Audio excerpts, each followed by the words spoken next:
வணக்கம். காலத்தின் குரல் நிகழ்ச்சிக்கு உங்களை அன்போடு வரவேற்கிறோம். சென்னை உயர்நீதிமன்றம் இன்று ஒரு தீர்ப்பை வழங்கியிருக்கிறது.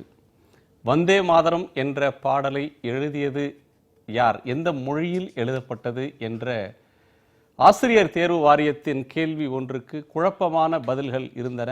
அதில் ஒரு தெளிவு வேண்டும் என்று தொடரப்பட்ட வழக்கில் அது வங்க மொழியில் எழுதப்பட்டதா, சமஸ்கிருதத்தில் எழுதப்பட்டதா என்ற கேள்விக்கு விடை காண முற்பட்டு வேறொரு விளக்கத்தோடு அந்த தீர்ப்பு முடிந்திருக்கிறது. நீதிபதி முரளிதரன் ஒரு தீர்ப்பை வழங்கியிருக்கிறார். ஒரு தேசிய பாடல், நேஷனல் சாங் இது. இந்த பாடலை பள்ளிகள், கல்லூரிகளில் வாரம் ஒரு முறை பாடச் செய்ய வேண்டும். இது மட்டுமன்றி தொழில் நிறுவனங்கள், அலுவலகங்கள் போன்ற பல இடங்களிலும் கூட இந்த பாடலை பாட செய்ய வேண்டும் என்று அரசுக்கு ஒரு உத்தரவை பிறப்பித்திருக்கிறார். யாரால் பாட இயலாதோ அதற்கு உரிய காரணத்தை அவர்கள் தெரிவிப்பார்களேயானால் அவர்களுக்கு விதிவிலக்கு தரலாம் என்றும் அதில் குறிப்பிட்டிருக்கிறார்.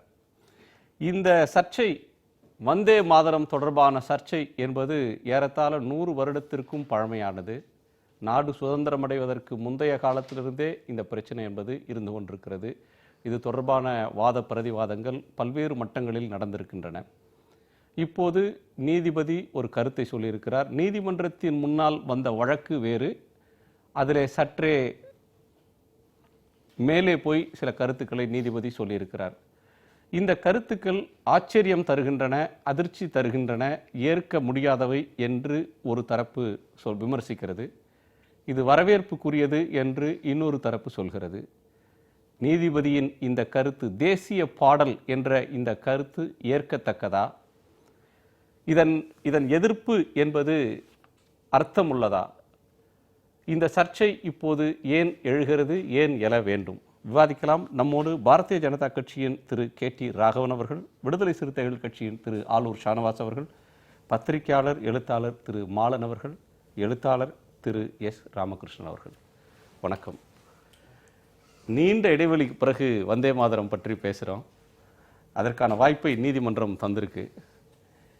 இந்த 4 வருடமும் நான் முதற்கட்ட ஒரு கருத்தை கேட்டுறேன். அதற்கு பிறகு தீவிரமான விவாதத்துக்குள்ளே போகலாம். இது ஒரு தேசிய பாடல், வாரம் ஒரு முறை அரசு பள்ளிகள், கல்லூரிகள், தனியார் பள்ளிகள் எல்லாவற்றிலும் பாட வேண்டும் அப்படின்னு நீதிபதி சொல்கிறது. இப்படி பாடுவதன் மூலமாக தேசப்பற்று வரும், அந்த உணர்வு வரும் அப்படின்ற ஒரு உணர்வை நீதிபதி சொல்கிறார். இது தேசத்தின் விடுதலை போராட்டத்தோட தியாகத்தையும் குறிக்கும், போராட்டத்தை குறிக்கும் அப்படின்ற கருத்தை எல்லாம் அவர் சொல்கிறார். இந்த தீர்ப்பை நீங்கள் எப்படி பார்க்குறீங்கன்ற நால்வருடைய முதற்கட்ட கருத்தை கேட்கிறேன். தொடர்ந்து நம்ம விவாதிக்கலாம். உங்கள் கருத்து சொல்லுங்கள். இப்போது தேசப்பற்றை நம்ம ஏன் வலிந்து உருவாக்குறோன்னு எனக்கு புரியவே இல்லை. தேசப்பற்று இந்தியர்களில் எல்லார்ட்டையும் இல்லையா, இல்லைன்னா அப்படி திடீர்னு உருவாக்க வேண்டிய அவசியம் என்னன்னு தெரியல. இன்னொன்று, எதையுமே கட்டாயப்படுத்துவது எதனால் அப்படின்னு புரியல. நம்ம ஒரு ஜனநாயக நாட்டில் வாழ்கிறோம். ஜனநாயகத்தினுடைய அடிப்படையே அவர்களுடைய விருப்பப்படி செயல்படலாங்கிறது. பாடலை கட்டாயப்படுத்துகிறாங்க, திரையரங்கத்தில் நம்ம தேசிய கீதம் பாடணுங்கிறாங்க. எல்லாத்துலேயுமே நம்ம கட்டாயப்படுத்தினா அப்போ என்ன சுதந்திரம் இருக்குன்னு எனக்கு தெரியல. ரெண்டாவது, நான் வந்தே மாதரம் பாடணுமா வேண்டாமா, அல்லது பாடணும்னா எப்போ பாடணும், எப்போ பாடக்கூடாதுங்கிறத ஏன் ஒரு சட்டம் என்ன அறிவுறுத்தணும், நெறிப்படுத்தணும்? இன்னும் சொல்லப்போனால் அது ஏன் என்ன சந்தேகப்படணும்? என்னுடைய தேசப்பற்றி ஏன் ஒரு சட்டம் சந்தேகப்படணும்னு எனக்கு புரியலை. எல்லாம் தாண்டி அப்படி நடைமுறைப்படுத்தப்படுறது சம்பந்தமாக ஏற்கனவே 2006 இதே பிரச்சனை வந்தது. அப்போ நிறைய நீதிமன்றத்துக்கு இதே போன்ற வழக்குகள் போனது. அப்போ சொன்னாங்க, இல்லை விருப்பம் இருந்தால் செய்யலாம், விருப்பம் இருக்கிற இடத்தில் இப்போதும் கூட பாடப்பட்டு தான் வருது. அந்த பாடல் பாடப்படக்கூடாதுங்கிறது இல்லை, அந்த பாடல் கட்டாயத்தின் பேரால் பாடப்படக்கூடாதுங்கிறது தான் என்னுடைய எண்ணம்.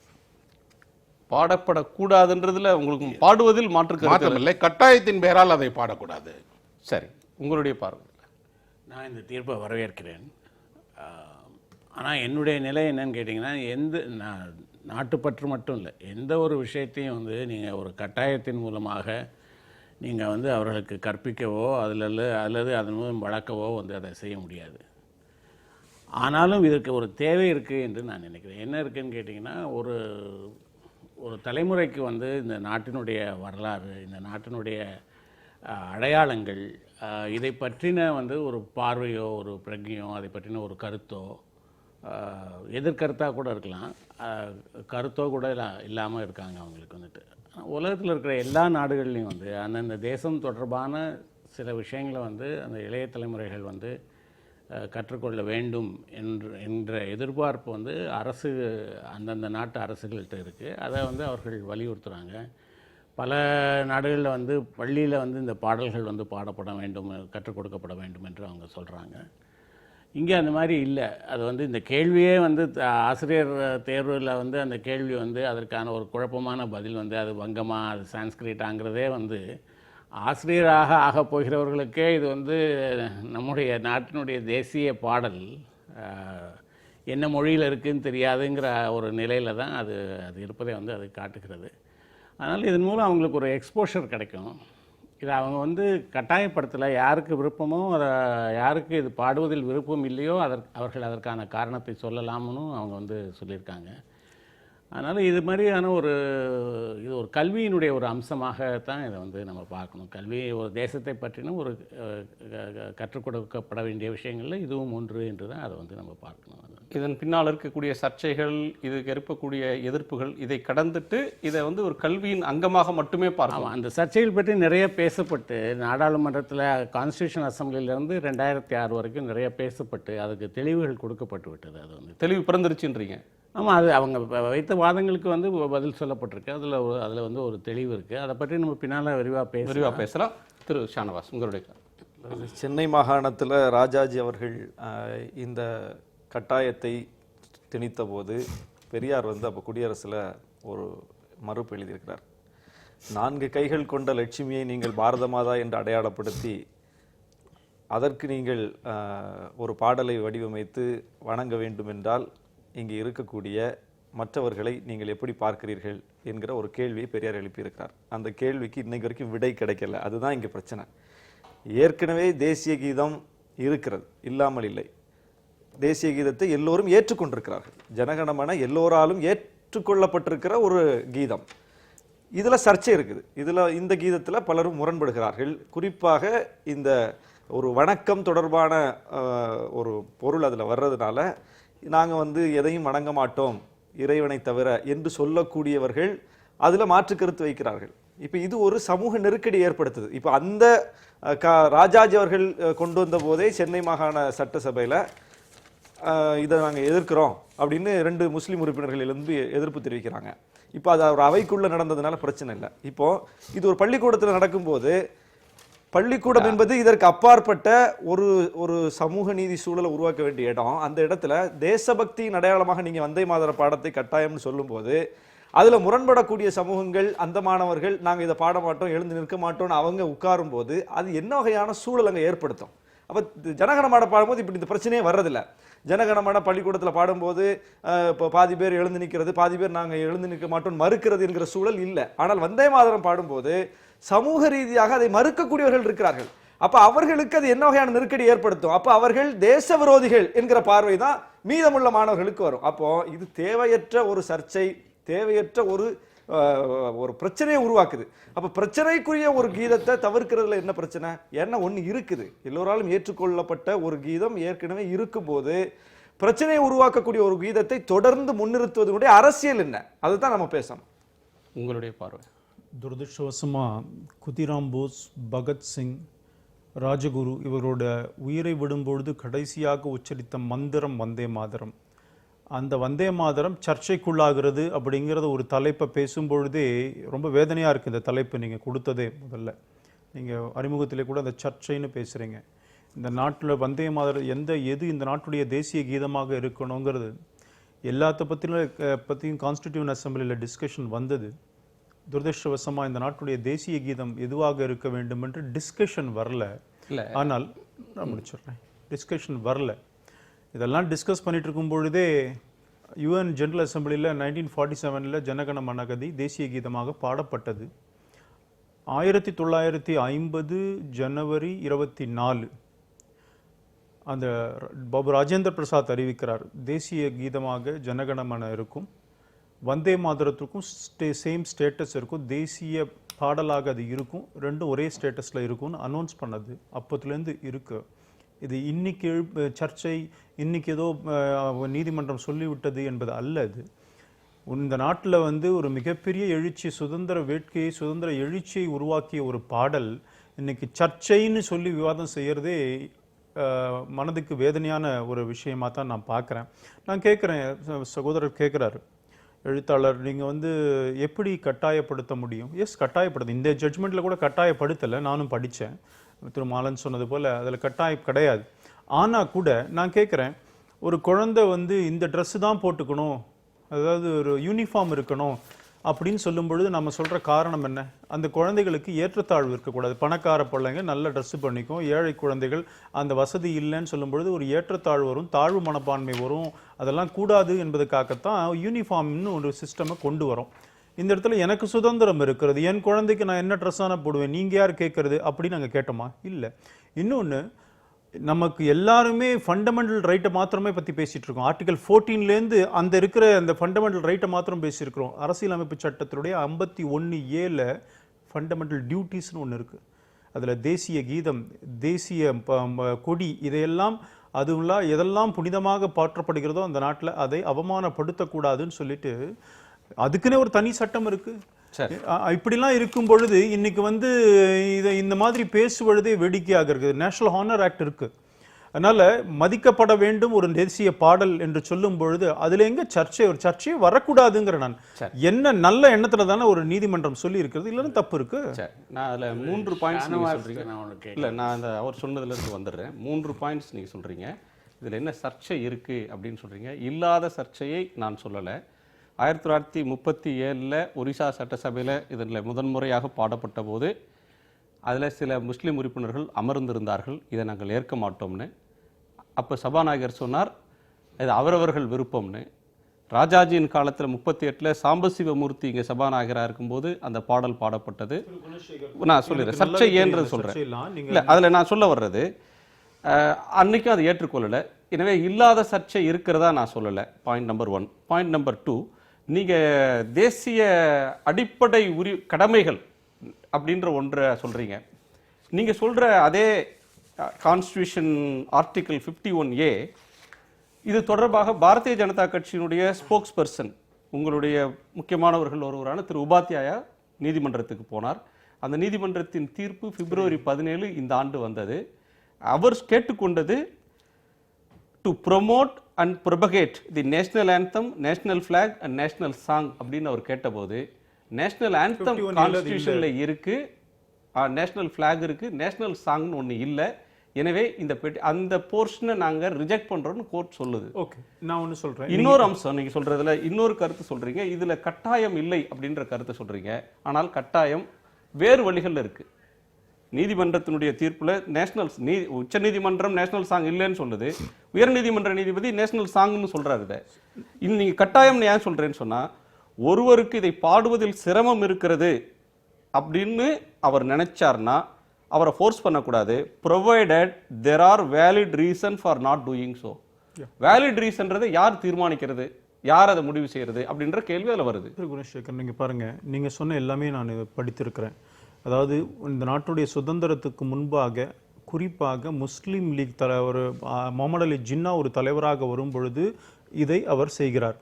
காங்கிரஸ் மாநாட்டில் வெளிநடப்பு செய்கிறார். எதுக்கு வெளிநடப்பு செய்யணும், நாங்கள் ஏற்றுக்க மாட்டோம் வந்தே மாதரம் பாடலன்ன உடனே அப்போ முதல் காம்ப்ரமைஸ் இந்த செக்யூலரிசம் சொல்கிறேனே, அந்த காங்கிரஸ் இதை காம்ப்ரமைஸ்னால தான் இந்த நாடு இப்படி பண்ணிட்டு இருக்கு. அப்போ பாதியாக வந்தே மாதரம் பாட்டு நம்ம இப்போ பாடுற 4 வரி கிடையாது, 32 வரிகள். இது அத்தனை பெரிய பாட்டை இவர்களுக்காக காம்ப்ரமைஸ் செஞ்சு இந்த நாடு, இந்த காங்கிரஸ் பேரியக்கம் சொல்கிறாங்களே, இவங்க காம்ப்ரமைஸ் பண்ணாங்க.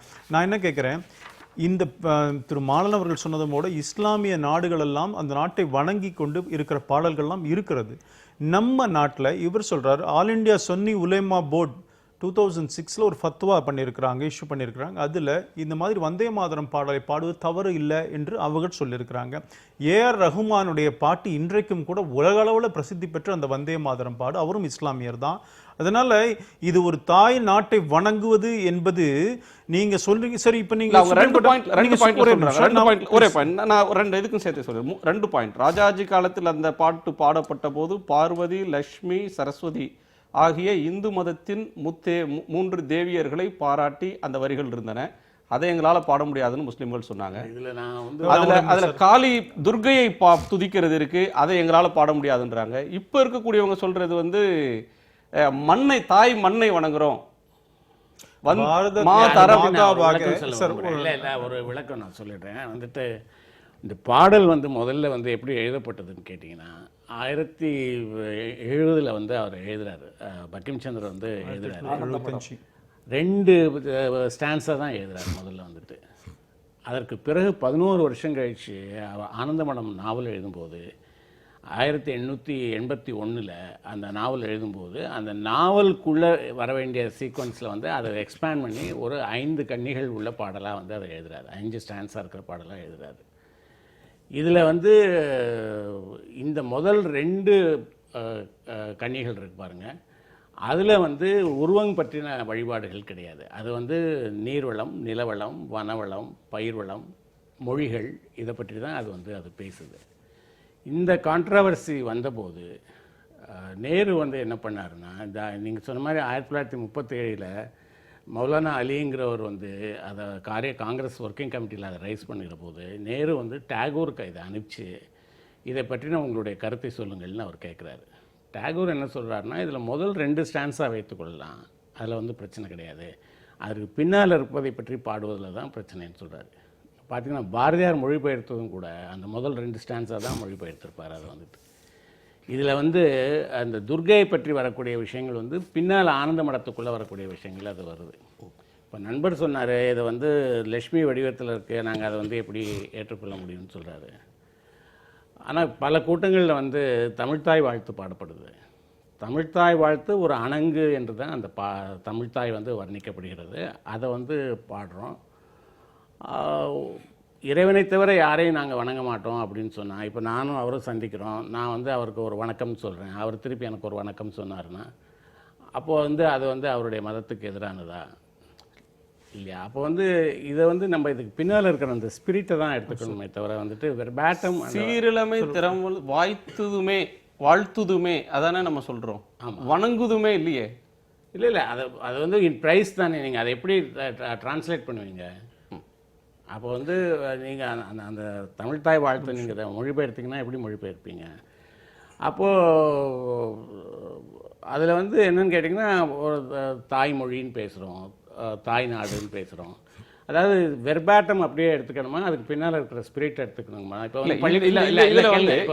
இதில் அவங்களுடைய அப்ஜெக்ஷன் ஃபண்டமெண்டலாக வருது. ஆனந்த மடம் நாவல் அது தொடர்பாக வர்றதுலையே ஒரு பெங்காலில் ஒரு ஹிந்து முஸ்லீம் கலவரம் மோதல் போக்கு இது நடக்கக்கூடிய ஒரு பின்னணியில் அந்த பாடல் எழுதப்படுது. அதுல தப்பா சொல்லல. அந்த நாவல் அப்படி சார் இல்ல அந்த நாவல்ல நம்ம கண்டெஸ்ட் பண்ணலாம். இல்ல திரு குணசேகரன் அவரே சொல்றாரு, பங்கிம் சந்திர சட்டர்ஜி சொல்றாரு. அந்த நாவல் பற்றியும் இந்த இதை பற்றியும் நான் விரிவாக எழுதியிருக்கேன். அதனால் நான் அந்த நாவல் நான் படிச்சிருக்கேன். நான் என்ன சொல்ல வரேன்னு கேட்டிங்கன்னா, இப்போ வந்து பள்ளிக்கூடங்களில் வந்து குழந்தைகள் வந்து உறுதிமொழி எடுத்துக்கிறாங்க. சரி, all Indians are my brothers and சிஸ்டர்ஸ்னு வந்து அவங்க எடுத்துக்கிறாங்க. அதுக்காக வந்து கல்யாணம் பண்ணிக்கும் போது வெளிநாட்டில் இருந்து ஒருத்தரை இன்வைட் தருவிச்சா கல்யாணம் பண்ணிக்கிறாங்க. இன்னொரு இந்தியனை தானே அவங்க பெரும்பாலானோர் வந்து கல்யாணம் பண்ணிக்கிறாங்க. அப்போ வந்து எப்படி பிரதரையும் சிஸ்டரையுமா கல்யாணம் பண்ணிக்கிறாங்க? ஸோ அந்த பின்னால் இருக்கிற ஸ்பிரிட்டு தான் முக்கியமே தவிர வந்து நீங்கள் வெர்பாட்டம் அதில் வந்து என்ன சொல்லியிருக்குங்கிறத வந்து எடுத்துட்டு ஆனந்தம் இந்த வந்தே ஆனந்தமடம் வந்து என்னன்னு கேட்டிங்கன்னா, முஸ்லீம் சுல்தான்களுக்கு எதிராக இந்து சன்னியாசிகள் நடத்துகிற ஒரு கிளர்ச்சி. இப்போ அந்த நாவல் நானும் படிச்சிருக்கேன், நானும் அந்த நாவலை பற்றி எழுதியிருக்கேன். அவர் சொல்லியிருக்காரு ஸ்பான்டேனியஸா வந்த வார்த்தைகள். இருங்க, நான் பேசுகிறேன், நான் சொல்கிறேன். இந்த நாவலை நானும் படிச்சிருக்கிறேன். இந்த நாவலில் என்ன இருக்குன்னா, இந்த நாவல் எழுதப்படுறதுக்கு முன்னாடி 1857 சிப்பாய் கழகம்னு சொல்லப்படக்கூடிய அந்த சிப்பாய் எழுச்சி நடக்கு. அதுக்கப்புறம் தான் இப்படி ஒரு நாவல் எழுதப்படுது. நாவல் எழுதப்படுறது திடீர்னு ஒரு நாவல் எழுதப்படலை. எல்லாம் தாண்டி இந்த நாவலில் சாதுக்கள் ஏன் இப்படி ஒரு பாட்டை பாடுறாங்க, சாதுக்கள் வழியாக தான் இந்த பாட்டு பாடப்படுது. மாலன் அவர்கள் சொன்னார், நான் படித்த வரலாறு அப்படி இல்லை. என்னென்னா அவர் ஒரே ஸ்ட்ரிட்டிங்கில் இந்த முழு பாடலையும் பங்கிம் சந்திரர் எழுதினார்னு தான் இருக்குது. அதை வந்து 2 வரி தான் எழுதினார். பின்னாடி அந்த முழு பாடலில் 5 ஸ்டான்ஸாவையும் தான் அவர் ஒரே சிட்டிங்கில் தான் எழுதினார். அந்த பாடல் பின்னாடி நாவலில் பின்னிணைப்பாக தான் அந்த புத்தகத்தில் இடம்பெறுது. புத்தகத்தில் இடம்பெறல, பின்னிணைப்பாக தான் இடம்பெறுது. பின்னிணைப்பை தான் என்ன செய்கிறாங்கன்னா அந்த கதாபாத்திரங்கள் பாடுறாங்கன்னு இருக்குது. இப்போ சார் சொன்னார் ஒரு விஷயம் வந்து பகத்சிங் இவங்கெல்லாம் பாடினாங்கன்னா அது துரதிருஷ்டவசம்னு ஏன் சொன்னார்னு எனக்கு புரியல. துரதிருஷ்டவசமாக பகத்சிங் இவங்கெல்லாம் வந்து வந்தே மாதரம் பாடினாங்க இல்லை. அதே பகத்சிங் இவங்க தான் இன்குலாப் பாடினாங்க. இன்குலாப்னு எல்லா இடத்துலையும் சொன்னாங்க. இன்குலாப்பை நம்ம வந்து இன்றைக்கி இதே மாதிரி பொது வெளியில் எல்லா இடங்களையும் நம்ம இன்குலாப்னு சொல்லுவோமா என்ன? இல்லை சொல்ல ஒரு அரசு வந்து ஆணையிடுமா என்ன? அப்போ நமக்கு தேவையான விஷயங்களை நாம் தேவையான இடத்துல எடுத்துக்கிறோங்கிறது தான் இருக்குது. அப்புறம் மாலன் அவர்கள் சொல்வது போல் எல்லாவற்றையும் நம்ம நேரடியாக எடுத்துக்கிட மாட்டோம். அதே நேரத்தில் ஒன்றை சொல்கிறதுக்கு மறைமுகமாக சொல்ல ஒன்று வசதியாக இருந்துச்சுன்னா அதை நம்ம கண்டிக்காமல் இருக்க முடியாது இல்லையா? இப்போ ஒன்று நேரடியான அர்த்தத்தில் நிச்சயமாக தாய் மண்ணை வணங்குற ஒரு விஷயம் இதில் இருக்குது. இதில் ஆட்சேபிக்கிறதுக்கு என்ன இருக்குன்றது தான் இல்லை. இப்போ அவங்க நம்ம தாயையோ தாய் மண்ணையோ வணங்குறதுல யாருக்கும் இல்லை. மறைமுகமாக அதில் துர்க்கை சார்ந்த விஷயம் இடம்பெறத்தான் செய்யுது. நாம் பாடலாம், நம்ம படிக்கலாம், தமிழில் மொழிபெயர்ப்பு இருக்குது. அந்த மொழிபெயர்ப்பில் வரக்கூடிய துர்க்கைங்கிறது வந்து ஒரு கடவுளை குறிக்கக்கூடிய சொல் தான். அது அன்னைன்னு குறிக்கலாம். அன்னைங்கிற குறிக்கிறதுக்கும் அதே சொல் தான் இருக்குது. நமக்கு தெரியும் இங்கே இருக்கக்கூடிய எல்லா தெய்வங்களும் அன்னை தான். நான் ஒரு விஷயம் சொல்லணும். ஆனால் இப்போ என்னன்னா நம்ம அதை முடிச்சோன்னே மறைமுகமாக இப்படி ஒரு பொருள் கொள்ளலாம் தானே, கொள்ள முடியாது, ஒரே ஒரு பொருள் தான் இருக்குன்னா நம்ம அதை ஒத்துக்கலாம். இப்போ பாரத மாதா அப்படின்னு இருக்குது. அந்த பாரத மாதா அப்படிங்கக்கூடியது வந்து எந்த அன்னையும் இல்லை, எல்லா அன்னையும் தானே. அது வந்து ஒரு குறிப்பிட்ட என்னோட அன்னை இன்னொருத்தரோட அன்னை இல்லையே. அதில் வந்து நான் இந்த மாதிரி ஒரு சத்தியை எழுப்பவே மாட்டேன். பாரத மாதாங்கிறது எனக்கு ஏற்புடைய சொல் தான். ஆனால் இதில் துர்க்கை அப்படிங்கக்கூடியதையும் குறிக்குது, அன்னைங்கிறத கொடுக்கறதுனால அவங்க ஆட்சேபிக்கிறாங்க. அந்த ஆட்சேபனைக்கு வாய்ப்பு இருக்குங்கிறதுனால நம்ம அதை கருத்தில் தான் கொள்ளணும்னு நினைப்பேன். கான்ஸ்டிடியூஷனில் முதல்ல 1950 வந்த புக்கை பார்த்தீங்கன்னா ஒவ்வொரு வால்யூமுக்கும் பார்த்தீங்கன்னா ராமாயணம், மகாபாரதம், அக்பர், திப்பு சுல்தான் எல்லாரோடைய படங்களும் அதில் இருக்கும். ஒவ்வொரு இதுக்கும் பார்த்தீங்கன்னா சாப்டருக்கும் அப்படி தான் அந்த வரையப்பட்டிருக்கணும். அதெல்லாம் இந்த நாட்டுடைய புருஷர்கள் அப்படின்னு சொல்லிட்டு அவர்கள் அதுக்கு முக்கியத்துவம் கொடுக்கப்பட்டது. அந்த இடத்துல வந்து யாராவது இது ராமாயணம் எப்படி நீங்கள் வந்து ராமரை எப்படி கொண்டு வரலாம், இந்து மத தெய்வம்னு யாரும் அங்கே பேசலை. இதிகாசங்கள் ராமாயணம் ஆவார் இந்த நாட்டு இதிகாசங்கள்.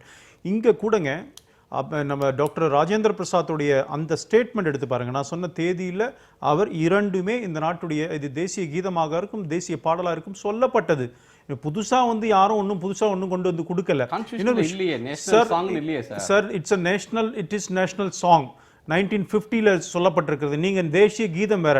நீங்க சொல்ற 51A அது சொல்லப்பட்டிருக்கு. சுப்ரீம் கோர்ட் நீங்க ஒரே விஷயம் நான் கொஞ்சம் எனக்கு வந்து நீங்க சுப்ரீம் கோர்ட்டோட பத்தி சொன்னீங்க. சுப்ரீம் கோர்ட்ல வந்து எங்களுடைய ஒரு பொறுப்பாளர் போட்டதை அப்படி சொல்லியிருக்காங்க. நானும் படிச்சேன், அந்த ஆர்டர் படிச்சேன். அதுல சொல்லும் பொழுது இல்ல நானே சொல்றேன், இது பாருங்க 51A it shall be the duty of every citizen of India to abide by the constitution and respects its ideals and institutions. Constitution அரசியலமைப்பு சட்டத்தில் இப்போ வந்து சொல்லப்பட்டிருக்கிறது மரியாதை கொடுக்கணும், இது ரெஸ்பெக்ட் பண்ணணும்னு சொல்லியிருக்கு. இதே கான்ஸ்டிடியூஷனுக்கு சம்பந்தப்பட்டது தான் இந்திய ஹானர் ஆக்ட்னு வருது. அதே இந்திய அரசியலமைப்பு சட்டத்துக்கு இருக்கிற தலைவர்கள் ஜனாதிபதி சொன்னது தான் வந்து இந்த மாதிரி. there is no concept of national flag. இப்படி சொல்றேன். சரி, நீங்க ரிலை பண்றீங்கல்ல, அதே சுப்ரீம் கோர்ட் ஜனகண மனகதி இதுல பாடணும், தியேட்டர்ஸ்ல பாடணும்னு போது ஏன் கவுண்டர் பண்றீங்க? இதே இதுல தான் சொல்றாங்க, இதே தீர்ப்புல தான் சொல்றாங்க. உங்களுக்கு சௌரியமா இருந்தா இதை எடுத்துக்கிறீங்க, அது சொல்லவே இல்லை. வந்தே மாதரத்தை பத்தி ஒன்னும் சொல்லலன்றீங்க. சரி, தேசிய கீதம் சுப்ரீம் கோர்ட்ல நேஷனல் சாங்ன்ற ஒரு கான்செப்ட் இல்லன்னு சொன்ன பிறகு ஹைகோர்ட் ஜட்ஜ் நேஷனல் சாங் இவரா இப்படி சொல்ல முடியும்? இங்க பாருங்க நான் என்ன சொல்றேன், அவர் ஒன்னும் தவறா ஒன்னும் சொல்லலையே. இந்த நாட்டுக்கு சுதந்திரம் அவர் முன்னாடி வச்ச கேஸே அது கிடையாது. Please understand. நீங்க வந்து நீங்க 37 36 எல்லாம் கோட் பண்ணீங்க பாருங்க. அதெல்லாம் 1947க்கு முன்னாடி இந்த நாடு மத ரீதியாக பிளவுபட்ட போது இந்து முஸ்லீம்னு அந்த மத ரீதியாக தான் இந்த நாடு பிளவுபட்டது. பாகிஸ்தான் உருவாகிச்சு. அதை உருவாக்கின ஜின்னா அவர் தான் வந்து நாங்க வந்தே மாதரம் பாட மாட்டேன்னு சொல்லி ஆரம்பிச்ச பிரச்சனை ஆரம்பிச்சு. அவங்க எல்லாம் போயாச்சு. இந்த நாட்டிற்கு, இந்த கலாச்சாரத்திற்கு, இந்த நாட்டு சுதந்திரத்திற்கு எது உத்வேகத்தை தந்ததோ அந்த பாட்டை போய் இன்னைக்கு சர்ச்சைன்னு எப்படி பேச முடியும்? சர்ச்சையை எழுப்பினவர்களாம் இல்ல. இப்ப இருக்கக்கூடிய முஸ்லிம்களும் அதை எதிர்க்கிறார்கள். இல்லங்க, இப்ப இருக்கக்கூடியவங்க நான் சொல்றேன், ஏஆர் ரஹ்மான் எதிர்த்தாரா?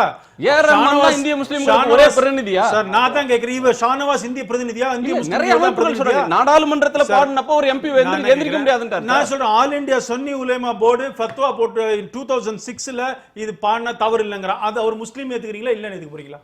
அவர்தான் இவங்க தான் பிரதிநிதிகளா முஸ்லிம்களுக்கு? தான் நான் பெரியாரை கோட் பண்ணேன். இந்த பிரச்சனையில கொண்டு இழுத்து விடுவாங்கன்னு எனக்கு நல்லா தெரியும். அதனால தான் நான் பெரியார் இது குறித்து அப்போதே பதிவு செய்த விஷயத்தை, அதாவது வந்தே மாதரம் பாடல் விடுதலை வேட்கையை ஊட்டியதுன்னா மகாகவி இக்பால் எழுதிய சாரே ஜஹாங்சே பாடலும் தான் விடுதலை உணர்வை ஊட்டியது. அதுக்கு இன்னைக்கு ஒரு எந்த நீதிமன்றமாவது அதை பாடலாம், வாரத்தில் ஒரு நாளாவது பாடுங்கன்னு சொல்லுமா? அப்ப இது அப்படிப்பட்ட ஆய்வுகளுக்குள்ள நம்ம போனோம்னா ஒவ்வொரு பாடல்கள் இருக்குது. சாரே ஜஹாங்சே அச்சாவும் வந்தே மாதரம் பாடப்பட்ட பாடல் தான். ஆனா எல்லோரும் பாடலாம், இன்ஸ்டிடியூஷன்ல பாடலாம் அப்படின்னு அரசு ஒரு பாடலை ஏற்கனவே நிர்ணயிச்சாத நான் ஏற்கனவே சொன்னது. அப்ப அதுல ஒரு எந்த குழப்பமும் இல்லை, அதுல எந்த சர்ச்சையும் இல்லை. எல்லோரும் ஏற்றுக்கொண்டிருக்கிற ஒரு விஷயம் இருக்கும்போது சர்ச்சை நீடிக்கக்கூடிய ஒரு விஷயத்தை வலிந்து திணிப்பதனுடைய அரசியல் என்ன? அதுதான் நம்ம கோர்ட் மூலமா தான் ராஜஸ்தான்ல கூட மயில் எப்படி உறவு கொள்ளுது அப்படின்னு ஒரு கோர்ட் நீதிபதி தான் தீர்ப்பு கொடுத்துட்டு போனாரு, கருத்து சொல்லிட்டு போனாரு. ஏத்துக்க முடியுமா? அறிவியலுக்கு பொருந்துமா? அது நீதிபதிகள் சொல்றதே இல்ல. அப்படி ஒண்ணு அரசியலமைப்பு சட்டத்திலே இல்ல. அவர் அதன் அடிப்படையில் சொல்லவே இல்லை. அவர் தனிப்பட்ட கருத்தை சொல்லிட்டு போறாரு. அதுதான் இங்க பார்க்கணும். நீதிபதிகளுடைய தனிப்பட்ட சிந்தனையில் இருந்து வரக்கூடிய கருத்து. அது எப்படி நாம கான்ஸ்டிடியூஷனுக்கு எதிரான விஷயத்தை ஏத்துக்க முடியும்? இது பார்லிமெண்ட்ல எல்லா ராஜ்யசபா லோக்சபா எல்லா இடத்தையும் வந்தே மாதரம் பாடி தான் ஆரம்பிக்கிறாங்க. அதனால வந்தே மாதரம் இந்த நாட்டுடைய ஒரு பாடல். அதுக்கு இந்த ஸ்டேட்டஸ் கான்ஸ்டிடியூஷனல் ஸ்டேட்டஸ் கொடுக்கலாம் நல்லதுன்னா நிச்சயமா நாங்க வரவேற்கிறோம். இங்க பிரச்சனை அதல்ல. இங்க இது ஒரு அரசியல் ரீதியான முழக்கமாக இன்னைக்கு வலுப்பெற்றிருக்கிறதா இல்லையா? நாம எல்லோரும் ஏற்றுக்கொண்டிருக்கிற ஒன்றை ஏற்கிறதுல யாருக்கும் மாற்றுக்கிறது இல்லை. எல்லாரும் ஜெய்ஹிந்துன்னு சொல்லத்தான் செய்யறோம். ஆனா பாரத் மாதாக்கின்னு சொல்றது யாரு? அதுதான் கேள்வி. எல்லோரும் நாம தேசிய கீதத்தை ஏற்றுக்கொள்றோம். வந்தே மாதரத்தை தூக்கி பிடிப்பது யாரு அப்படிங்கறத கேள்வி. எல்லாரும் நாட்டின் மீது பக்தி இருக்கிறவங்க வந்தே மாதரத்தை தூக்கி பிடிக்கிறோம். அப்ப ஜனகணமன பாடுறது யாரு? அதையும் பாடுறோம்ல, தேசிய கீதம் சொல்றது. எல்லோரும் மூவர்ண கொடி ஏற்றிக்கிட்டு இருக்கிறோம். நம்ம விடுதலை பெற்று 70 ஆண்டால ஏத்திட்டு இருக்கோம். விடுதலை பெற்று இப்ப அண்மையில தான் RSS ஏத்த ஆரம்பிச்சிருக்காங்க. இவ்வளவு நாள் அவங்க காவி கொடி தான். அப்போ காவி கொடி தான் தேசிய கொடியாக வரணுங்கிறதுல அவங்களுக்கு கருத்து இருக்கு. அப்ப எல்லாவற்றிலும் எல்லோரும் ஏற்றுக்கொண்டிருக்கிற ஒன்றை ஏற்க மறுப்பதும், அவர்கள் ஏற்றுக்கொண்டிருக்கிற ஒன்றை எல்லோரும் ஏற்க வேண்டும் என்று திணிப்பதும் அவர்களுடைய கொள்கையா இருக்குது. நீங்க குழந்தைகள் தினத்திலிருந்து கல்வி தினத்திலிருந்து ஒவ்வொன்று அவர்கள் எதை அடையாளப்படுத்துகிறான்னு பாருங்க. நாம செப்டம்பர் 5 ஆசிரியர் சொல்லுவோம், அவங்க குரு உற்சவம் சொல்லுவாங்க. நாம குழந்தைகள் தினம் நேரு பிறந்தநாள் சொல்லுவோம், அவங்க வியாசரை சொல்லுவாங்க. ஒவ்வொன்றிலும் அவர்களுக்கு என்று தனி கோட்பாடு இருக்கிறது. அதை அரசியல் ரீதியாக முன்னிறுத்துகிறார்கள், சட்டமாக்குகிறார்கள். இதை நம்ம பார்த்துட்டு வரோம். அதனுடைய நீட்சியா தான் இதை பார்க்கணுமே தவிர இதை ஏதோ ஒரு தேசபக்தி பாடல்னு சொல்லி அதை பாடாதவர்களை, அதுக்கு தான் நான் திருப்பி கேட்கிறேன், இதை பாட மறுப்பேன் என்று சொல்லக்கூடியவர்கள், இதை ஏற்க முடியாதுன்னு சொல்லக்கூடியவர்களை பற்றிய பார்வை என்னாக மாறும்? இப்ப முஸ்லீம்கள் ஏற்கனவே இங்க நாட்டுக்கு துரோகம் பண்ணவங்க, நாட்டை பிளந்தவங்க, தேச விரோதிகள் அப்படிங்கிற பரப்புரை ஒரு பக்கம் RSS வலிமையா செய்யப்படுது. இந்த நேரத்துல முஸ்லிம்கள் இந்த நாட்டிற்கு செய்த பங்களிப்பு அளப்பரியதா இருக்குது. தேவபந்து உலமாக்கள் கொடுத்த தீர்ப்பு, ஆங்கிலம் படிப்பது ஹராம்னு சொன்ன அந்த தீர்ப்பு தான் இன்னைக்கு வரைக்கும் முஸ்லிம்களை கல்வியில பின்தங்க வச்சிருக்குது. இப்படிப்பட்ட வரலாறு இருக்குது. உண்மையான வரலாறு ஒரு பக்கம் தேசத்திற்காக அர்ப்பணித்தவர்கள் இருக்கும்போது அவர்களை ஒரு நெருக்கடிக்குள் தள்ளக்கூடிய வகையில் ஏன் நீங்க ஒரு விஷயத்தை முன்னெடுக்கிறீங்கிறதா கேள்வி. பிஜேபி கவர்மெண்ட் வந்தது அப்புறம், வாஜ்பாய் கவர்மெண்ட் வந்ததுக்கு அப்புறம் தான் ஃபிளாக் ஆக்ட்ல அமெண்ட்மெண்ட் கொண்டு வந்தோம். முன்னெல்லாம் ஃபிளாக் தேசிய கொடியை உங்களுடைய கார்ல எல்லாம் போட்டுக்க முடியாது, அமைச்சர்லாம் தான் போடுவாங்க. IAS ஆஃபீஸ் இதெல்லாம் பார்த்துருக்குறோம். ஃபிளாக் ஆக்ட்ல அமெண்ட்மெண்ட் கொண்டு இந்த சுதந்திர நாளன்று இண்டிபெண்டன்ஸ் டே எல்லாருமே போட்டுக்கலாம், வீட்டில் கொடியேற்றலான்னு கொண்டு வந்ததுக்கு அப்புறம் தான் எல்லா ஆர்கனைசேஷனும் அதை ஏற்ற ஆரம்பிச்சாங்க. அதனால RSS பற்றி சொல்லும் பொழுது இந்த அமெண்ட்மெண்ட்டை கொண்டு வந்ததே பிஜேபி. இன்னொன்று இந்த கேஸ்ல நீங்க பாருங்க, அன்னைக்கு இருக்கிற சொலிசிட்டர் ஜெனரல் இப்போ வரும்பொழுதும் கூட தேசிய கீதம் கட்டாயமாக்க வேண்டும்னு சொன்னது இப்போ அட்டர்னி ஜெனரல் எங்க கவர்மெண்ட்ல சொல்லியிருக்கிறார், ரோஹித் கி சொல்லியிருக்கிறார். அதனால நீங்க தேசிய கீதத்தை 2ஆம் பட்சம் எல்லாம் கிடையாது, ஜனகண மனகதி கட்டாயமாக்கணும்னு சொல்லுது எங்க கவர்மெண்ட். அதனால நீங்க அந்த மாதிரி ஏதோ இது ரெண்டு வேற.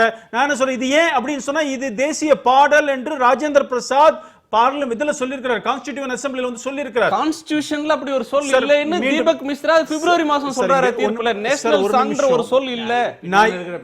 இங்க ஒரு இடைவேளைக்கு பிறகு பேசுவோம் சார். ஒரு இடைவேளைக்கு பிறகு காலத்தின் குரல் தொடரும். Chennai race bank exam coaching institute வழங்கும் காலத்தின் குரல் ஒரு சிறிய இடைவேளைக்கு பிறகு. Chennai race bank exam coaching institute வழங்கும் காலத்தின் குரல் தொடர்கிறது. காலத்தின் குரல் தொடர்கிறது. திரு எஸ்ரா, இதுல நிறைய பார்வைகள் வைக்கணும். இதில் வரலாறு இருக்குது, அரசியல் இருக்குது, சமகால அரசியல் இருக்குது. இப்போது சட்டத்தில் சொல்லாததை, உச்சநீதிமன்றம் சொல்லாததை ஒரு நீதிபதி நேஷ்னல் சாங் வந்தே மாதரம்னே சொல்கிறார். அவர் shall be played and sung in all the ஸ்கூல்ஸ்னு சொல்கிறார். இப்போ என்ன கேள்வி வருகிறதுன்னு சொன்னால், நீதிமன்றங்கள் தங்கள் முன்னால் வரக்கூடிய வழக்குகளில் அந்த வழக்கின் தன்மை அந்த எல்லையோடு நிற்காமல் அதற்கு வெளியே போகிறது ஜுடிஷியல் ஓவர் ரீச் அப்படின்னு ஊடகங்களில் தலையங்கங்களில் கண்டிக்கிறதையும் விமர்சிக்கிறதையும் பார்க்குறோம். சில தீர்ப்புகளில் வரலாற்று சிறப்பு மிக்க தீர்ப்பு அப்படின்னு அதை பாராட்டி கொண்டாடுறதையும் பார்க்குறோம். இதை ஒரு சர்ச்சைக்கு வழிவகுக்க கூடும் அப்படின்ற இது ஏற்கனவே கடந்த கால இதை பார்க்குறப்ப இதை சொல்கிறதன் மூலமாக நீதிமன்றம் தன்னுடைய தன் முன்னால் வைக்கப்பட்ட வழக்கின் வரம்பை மீறி இருக்கா அப்படின்ற ஒன்று. இன்னொன்று, இப்படி ஒவ்வொரு நாளும் பாடுறது, பள்ளிக்கூடத்தில் பாடலாம், அரசு அலுவலகங்கள், தனியார் நிறுவனம், ஃபேக்ட்ரிஸ் இதில் மாதத்துக்கு ஒரு முறை பாடுங்க. இப்படி சொல்றதும், யாராவது எந்திரிச்சு உங்களால பாட முடியலன்னா அதுக்கு உரிய விளக்கம் தாங்க அப்படின்னு சொல்றதும் எந்த அளவுக்கு நடைமுறையில் சாத்தியமானது? மூன்றாவது, இப்படி பாடுறதின் மூலமாக ஒரு தேசப்பற்றை உணர்ச்சியை, இதனுடைய பொருளே என்னன்னு தெரியாது பலருக்கு. ஜனகணமன பாடுறாங்கன்னா அதனுடைய பொருளை உணர்ந்து தான் பாடுறாங்களான்னு தெரியாது. அப்படி பாடுவதன் மூலமாக ஒரு உணர்வை கட்டி எழுப்ப முடியுமா அப்படின்ற ஒரு கேள்வி இருக்கு. இந்த மூன்றுக்குமான உங்க பதில்.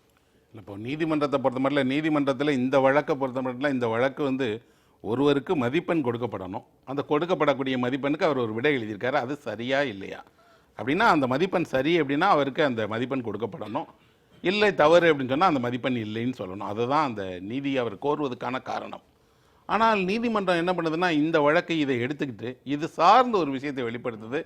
சுதந்திரத்தை அல்லது இந்த மாதிரியான ஒரு நாட்டுப்பற்றை, ஒரு தேசப்பற்றை வலியுறுத்துவதற்காக இந்த பாடலெல்லாம் பாடப்படணும். அது இந்த வழக்கோடு தொடர்புடையதல்ல. அந்த நீதி அரசருக்கு இருக்கக்கூடிய ஆர்வம் அல்லது அவருடைய தேசப்பற்று அல்லது அவருடைய ஒரு பரந்த அவருடைய வழிபாடாக இருக்கலாம். ஆனால் இதை நடைமுறைப்படுத்தப்படும் போது இப்போ என்னென்னா பாடலாம் சரி, பாடுவதில் முறை இல்லை. ஆனால் பாடப்படாட்டா அல்லது பாடுவதை விரும்பாட்டா கண்காணிப்பு வரும், அடுத்து தண்டனை வரும். அப்புறம் இதை யார் செயல்படுத்துவாங்க? ஒரு பள்ளியில் சரி, ஒரு அலுவலகத்தில் இதை யார் செயல்படுத்துவாங்க? ஒரு வேளை அந்த பாடுகிற நேரத்தில் ஒருவர் வராட்டா அவருக்கு என்ன தண்டனை அளிக்கப்படும்? பாடுகிற போது ஒருவர் ஆட்சேபனை செய்தால் அவரை என்ன செய்வாங்க அடுத்து தெரியாது. இது என்ன செய்யப்படும் அப்படின்னா அடுத்து ஒருவரை குற்றம் சுமத்துவதற்கு எளிதான ஒரு வழியை உருவாக்கும். நீங்கள் அந்த பாடலைன்னு ஒரு குற்றத்தை ஒருத்தர் மீது சுமத்தலாமே, அவருக்கு ஒரு தண்டனையை கொடுக்கலாமே. எனக்கு பாட விருப்பம் இல்லை, நான் இதை உடன்பாடு இல்லை. ஆமாம், அதுதான் இப்போ என்னென்னா அப்படி சொன்னால் அது யார் முடிவு செய்வாங்க? இவர் வந்து இதை பாடணுமா வேணாமா, அவர் சொல்வது சரியான காரணமா இல்லையான்னு யார் முடிவு பண்ணுவாங்க?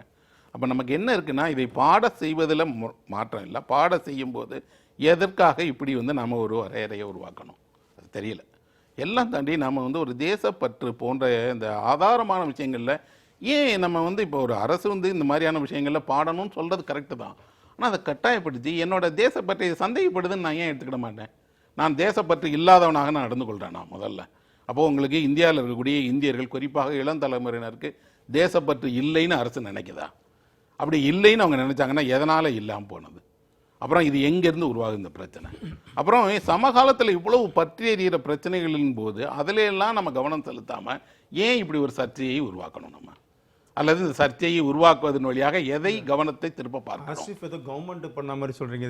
கவர்மெண்ட் இல்லை, ஆனால் இதுக்கு இப்போ ஒரு வேளை நாளைக்கு இப்படி ஒரு விஷயத்தை எதிர்த்தால் உடனடியாக இது அரசு தானே தலையிடும். இல்லை, திரு ராமகிருஷ்ணன் அவர் சொன்னது நான் ஒரு விஷயம் ஏற்றுக்கிறேன். ஓவர் ரீச் இருக்கான்னு சொன்னால் இந்த கேஸில் இல்லை, நம்ம பல வழக்கில் அதை பார்க்குறோம்.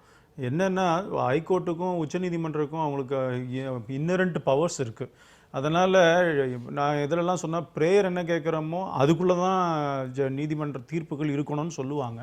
பட் ஓவர் ரீச் இருக்குங்கிறது வாஸ்தவம் தான். ஓவர் ரீச்ன்றது சில நேரங்களில் நீதிமன்றம் எக்ஸிக்யூட் பண்ண இவர் பாயிண்ட் இட்ஸ் a பாயிண்ட். இப்போ அவர் சொல்ற சில விஷயங்கள் வந்து டிஃபால்ட் பண்ணிட்டாச்சு, என்ன பண்ண போறீங்க? அதெல்லாம் பாயிண்ட் தான், நான் மறுக்கவே இல்லை. எனக்கு என்ன இதில் சந்தேகம் வருதுன்னா, இப்போ ஒரு இந்த கோர்ஸ் ஆஃப் ஆர்கியூமெண்ட் சில கருத்துக்களை சொல்றாங்க, நீதிபதிகள் தங்களுடைய சொந்த கருத்தா சொல்றாங்க. அது ஆர்பிட்டர் டிக்டா, அதுக்கு எந்த விதமான வெயிட்டேஜ் கிடையாது. ஆமா, அதை ரிப்போர்ட் பண்ணணும்னு கூட அவசியம் இல்லை, அதுக்கு எந்த பொருளும் இல்லை. வரும்பொழுது எழுத்துல ஆர்டரா போடுறப்ப இங்க ஃபாலோயிங் டைரக்ஷன்ஸ் நான் கொடுக்குறேன். இதுல ரெண்டு பாயிண்ட் சொல்றேங்க. இப்போ அவருடைய அத்தனை அந்த சந்தேகங்களும் சரி, யார் எக்ஸிக்யூட் பண்ணுறது, யார் பார்க்கறது, இந்த இதுக்கு வந்து சூப்பர்வைசிங் டீம் ஏதாவது போடணுமாமா ஒவ்வொரு ஸ்கூலில், இதெல்லாம் இருக்குது, நான் இல்லைன்னே சொல்லலை. ஆனால் நான் சொல்லுவது இது சொல்லியிருக்காரு, யார் செய்யணும்னு சொல்லியிருக்காரு. நீங்க வந்து டிஐபிஆருக்கு இன்ஸ்ட்ரக்ஷன் கொடுக்குறாரு, நீங்க அதை டிரான்ஸ்லேட் பண்ணி பக்காவா கொடுத்துருங்கன்னு. இந்த ஜட்ஜ்மெண்ட்டை வந்து சீஃப் செக்ரட்டரி கொடுத்துருங்க. பார்த்தேன் இங்க பாருங்க, நான் என்ன சொல்றேன், எல்லாமே இருக்கும் பொழுது இதுக்குன்னு ஒரு தனி யூனிட்டை செட் பண்ணணும், பெரிய இன்ஃப்ராஸ்ட்ரக்சர் செட் பண்ணணும், அதிகாரிகளை போடணும்னு இருக்கு. இப்போ இருக்கா இந்த நாளையிலேருந்து இது இம்ப்ளிமெண்ட் ஆகும்னா அந்த அதிகாரிகள் யாரும் இல்லை. இன்னொன்று ஒரு நிமிஷம் சார் முடிச்சிடறேன் சார். இதை பொறுத்த வரைக்கும் நான் ரெண்டு மாறுறேன். இந்த பாயிண்ட் எல்லாம் இருக்கிறதுங்கிறத நான் ஏத்துக்கிறேன். இந்த கேஸ்ல மாத்திரம் இல்லை சார், நமக்கு தெரிஞ்சது வேணா இன்னைக்கு இந்த கேஸா இருக்கலாம், பல கேஸ்ல இருந்துட்டு இருக்குது. நான் இன்னொரு கேஸ் கூட சொல்ல முடியாது, திருப்பி அந்த சப்ஜெக்ட் வேற மாதிரி போகும். அயோத்தியா கேஸ்லயும் அப்படிதான், டிக்ளரேஷன் ஷூட் கேட்ட பார்ட்டிஷன் ஷூட்டுக்கு ஆர்டர் போட்டாங்க. அந்த மாதிரி கேட்ட பிரேயர் வேற, அவங்க சொன்ன சமாதானம் வேற. ஆமா, அதனால இப்போ ஆனா நான் என்ன சொல்றேன், இது பாடுவதே சர்ச்சை, இந்த பாட்டே சர்ச்சைன்னு சொல்றது என்னால ஏத்துக்க முடியல. நீங்க பாடலைன்னா இந்த மாதிரி தண்டனைகள் இருக்கிற அதுல கன்ஃபியூஷன் இருக்குன்னா நானும் ஒத்துக்கிறேன் இப்ப நீதிமன்றத்துடைய இந்த தீர்ப்புல. ஆனால் இந்த பாட்டு சர்ச்சைக்குரிய பாட்டு. பாட்டு சர்ச்சை அல்ல, எல்லாரையும் பாடச் சொல்வது சர்ச்சை. சார் நான் மீண்டும் ராமகிருஷ்ணன் அவர் தொடக்கத்திலே சொன்னார், நான் ஏற்கனவே சொல்றேன், எஸ்ரா தொடக்கத்திலே சொன்னார் பாடுவதில் பிரச்சனை இல்லை. நான் எனக்கு இவர்கிட்ட பிரச்சனை இல்லை சார், பாடச் சொல்வது. பாடல் சர்ச்சைக்குரிய பாடல்னு பேசுகின்ற திரு ஷானவாஸ் பத்தி நான் கேட்கிறேன். அதை போன்ற இவர்களை போன்ற சில பேர்ட்ட பேசுறேன். இந்த பாடலை சர்ச்சைக்குரிய பாடல் நான் ஏத்துக்க மாட்டேன். இது தேசபக்தியை, இந்த நாட்டுடைய சுதந்திரத்திற்கு மிகப்பெரிய கருவியாக இருந்த பாடல் என்னுடைய பாடல். எல்லோரையும் பாட சொன்னா சர்ச்சை. இப்ப அவர் அல்லாஹ்வை துதி பாடி ஒன்னு எழுதுறார், அது எல்லாரும் பாடுங்க அப்படின்னு நீங்க. நான் வந்து என்னுடைய பள்ளிக்கூடங்கள்ல தமிழ் பாடல்கள்ல இயேசு காவியம் படிச்சிருக்கிறேன், இவங்க இந்த இஸ்லாமிய பாடல்களை நான் படிச்சிருக்கிறேன். இதனால என்ன ஆயிட்டு, நான் இப்போ பாடத்திட்டத்தின் ஒரு பகுதியாக படிப்பதுல யாருக்கு கேள்வி கேட்கிறீங்க? நான் எனக்கு கேள்விக்கு மார்க் கேட்கறீங்களே போற, நான் ஏன் படிக்க வேணும்னு நான் கேட்டதே இல்லையே சார். அதையும் படிச்சேன், சீரா புராணம் படிச்சிருக்கிறேன், இயேசு காவியம் படிச்சிருக்கிறேன் பள்ளிக்கூடங்கள்ல. அது கேள்வி கேட்கு அதுக்கு பதிலும் எழுதியிருக்கிறேன், மார்க்கும் வாங்கியிருக்கிறேன். ராகவன், தமிழ்நாட்டில் படிக்கக்கூடிய குழந்தைகள், இந்தியாவில் படிக்கக்கூடிய எல்லா குழந்தையும் இளம் பருவத்துல மகாபாரதமும் படிக்கிறாங்க, ராமாயணம் படிக்கிறாங்க. அவங்க ராமாயணம் படிக்க மாட்டேன்னு சொல்லல. என்னுடைய பாயிண்ட் என்ன தெரியுமா, கம்பராமாயணத்தை தமிழ்நாட்டில் எந்த குழந்தையும் படிக்கணும்னு சொல்லல. எல்லாத்தையும் கத்துக்கணும்னு ஆசைப்படுறேன். எதுவாக இருந்தாலும் let noble thought from all டைரக்ஷன்ங்கறத ரிக்வேதம் சொல்லி இருக்கு. அது எல்லா பக்கத்துலயும் வரட்டும், அது பாராட்டுக்குரியது. தமிழ்நாட்டில் எந்த ஒரு முஸ்லிம் குழந்தையோ, கிறிஸ்துவ குழந்தையோ, நாத்திக குழந்தையோ படித்தாலும் திருக்குறள் படிக்கிறது மாதிரி, பாரதியாரையும் பாரதிதாசன் படிக்கிறது மாதிரி கம்பராமாயணத்தையும் படிக்கிறாங்க, மகாபாரதத்தையும் படிக்கிறாங்க. இஸ்லாமியர்கள் மகாபாரதத்தை மிக நல்ல மகாபாரத மொழிபெயர்ப்பு செய்தவர்ல ஒருத்தர் வந்து முஸ்லிம். அவர் வந்து ராஜா அப்படின்னு அவர் தான் தொலைக்காட்சிக்கு எழுதினார். அவர் தான் மகாபாரதனுடைய மிகப்பெரிய குணசேகரன். இப்பவும் சொல்றேன், இஸ்லாமியர்கள் என்ற சமுதாயத்தை பத்தி நான் பேசல, கிறிஸ்துவங்கிற சமுதாயத்தை பத்தி பேசல. அதுல சில இவங்களை போன்ற சில லீடர் செய்யறதான் இஸ்லாமிய கிறிஸ்துவ சமுதாயத்தில் எல்லாம் நாங்களும் படிக்கிறோம். வேளாங்கண்ணிக்கு போற இந்துக்களும் இருக்கிறாங்க, திருப்பதி கோயிலுக்கு இஸ்லாமிய என்னோட ஃப்ரெண்டே ஒருத்தர் இருக்கிறார், நாங்கெல்லாம் போயிருக்கிறோம். அதெல்லாம் இங்க பிரச்சனை இல்லை, இவர்களை போன்ற அரசியல்வாதி தான் பிரச்சனை. அதாவது ராமாயணம் தொடர், மகாபாரதம் தொடர் அன்னைக்கு இருந்த ஒரே தொலைக்காட்சி அரசு தொலைக்காட்சியில் தொடர வரும்போது எங்களை மாதிரி கிராமத்துலலாம் ஒரு வீட்டில் தான் டிவி இருக்கும். ஒட்டுமொத்த அந்த ஊரும் நாங்கள் அந்த வீட்டில் போய் உட்காந்து அந்த தொடரை பார்த்து ரசித்து வந்திருக்கிற ஆட்கள் தான். இப்போதும் எல்லா இந்து மத நூல்களையும், குறிப்பாக விவேகானந்தருடைய நூல்களையும் ஆர்வமாக படிக்கக்கூடிய ஆட்கள் தான். இங்கே அதல்ல இஷ்யூ. இங்கே நான் எது படிக்கணும், எது எனக்கு விருப்பங்கிறத நான் தேர்ந்தெடுக்கிற மாதிரி இங்கே அரசு வந்து அதுக்கு ஒரு வரையறை கொடுக்கறது தான் இங்கே பிரச்சனை, ஒரு கட்டாயத்தை ஏற்படுத்துவது தான் பிரச்சனை. நீங்கள் ஒரு பக்கம் கட்டாயம் இல்லைன்னு சொல்கிற நீதிபதி தான் பாடணும், பாடுறதை உறுதிப்படுத்துங்கன்னு சொல்ற. கட்டாயம் இல்ல, நீ கட்டாயம் பாட முடியாதுன்னா அதுக்கு உரிய காரணத்தை எழுதி கொடுங்கன்னு சொல்ற, காரணத்தை ஜஸ்டிஃபை பண்ணுங்க. இதுதான் சிக்கல். இது அந்த புறச்சூழல் என்னவாக அங்க மாறுங்கிறதா நம்ம கேள்வி. அப்ப எல்லாவற்றிலும் நீங்க வந்து கட்டாயம் இல்லைன்னு சொல்லிட்டு இன்னொரு பக்கம் அதை கட்டாயம் ஆக்கிக்கிட்டு இருக்கீங்க. அது வந்து எவ்வகையான தாக்கத்தை, சமூக தாக்கத்தை ஏற்படுத்தும், அரசியல் தாக்கத்தை ஏற்படுத்தும். அப்ப அதுதான் நம்ம கேள்வி. நீங்க உங்களுக்கு விருப்பம் இருந்தா பாடுங்க. நான் வந்தே மாதரம் பாடுறேன், யாருமே பாடக்கூடாது நம்ம சொல்லலையா. யாருக்கு அதில் விருப்பம் இருக்கிறதோ பாடலாம், தாராளமாக பாடலாம், அதில் யாருக்கு மாற்றுக்கிறது கிடையாது. யாருக்கு விருப்பம் இல்லைங்கிறது தான் கவனத்தில் எடுக்கணும்னு சொல்கிறோம். நாம இங்கே ஒரு அரசு எல்லா மக்களையும் உள்ளடக்கியதாக இருக்கணும். குறிப்பிட்ட ஒருவரை மட்டுமே தன்னோட சேர்த்துக்கொள்ளும், இன்னொருவரை விலக்கி வைக்கும்னா அதுதான் சிக்கல்.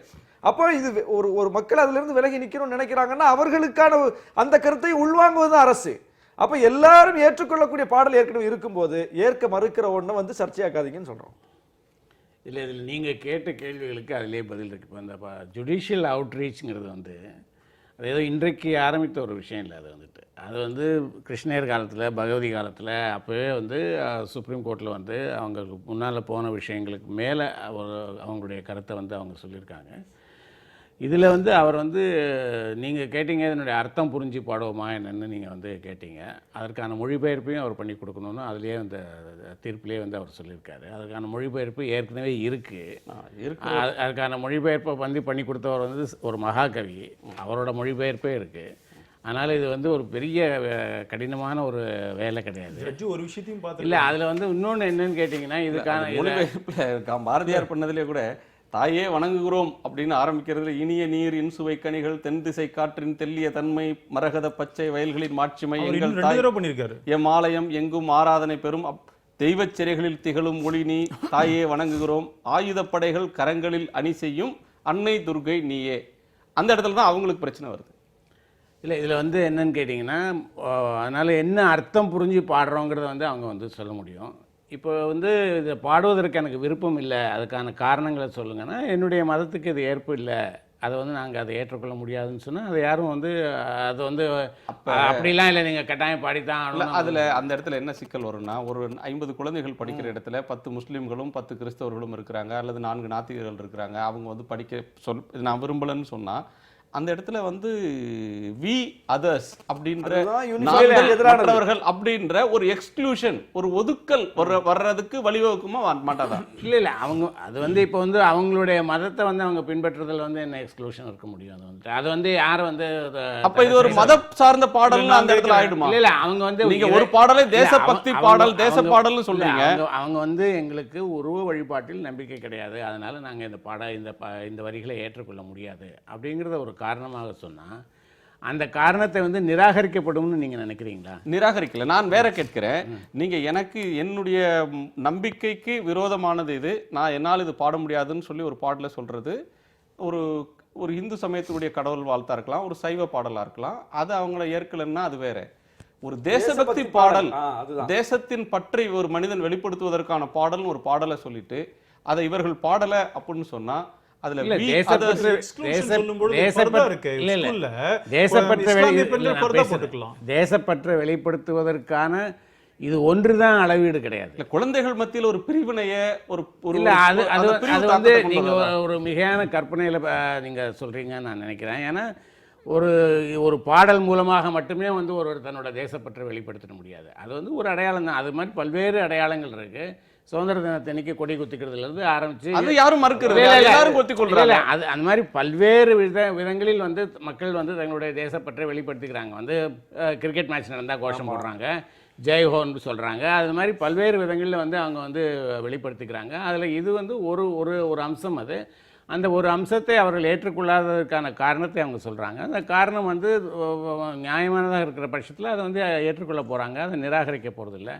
அதனால் இது வந்து ஒரு இஷ்யூ இல்லாத ஒன்றை நெருக்கடியை இல்லை நான் பேசிடுறேன். ஒரு இஷ்யூ இல்லாத ஒன்றை நம்ம இஷ்யூ பண்ணுறோங்கிறது ஒன்று. ரெண்டாவது, இது நடைமுறை சாத்தியமா, ஃபேக்ட்ரியில் பாடுவது நடைமுறை சாத்தியமா அப்படின்னு நீங்கள் கேட்குறீங்க. வந்துட்டு பல வர்த்தக நிறுவனங்களில் வந்து வெள்ளிக்கிழமை அன்று ஒரு பூஜைன்னு வந்து ஒன்று வைக்கிறாங்க. வந்துட்டு அப்போ வந்து அதுக்கான நாள் வேலை பணி முடிந்து போகிற நேரத்தில் ஏதோ ஒரு கற்பூரம் காமிச்சு, ஏதோ ஒரு வாழைப்பழம் கொடுத்து ஏதோ ஒன்று இது பண்ணுறாங்க.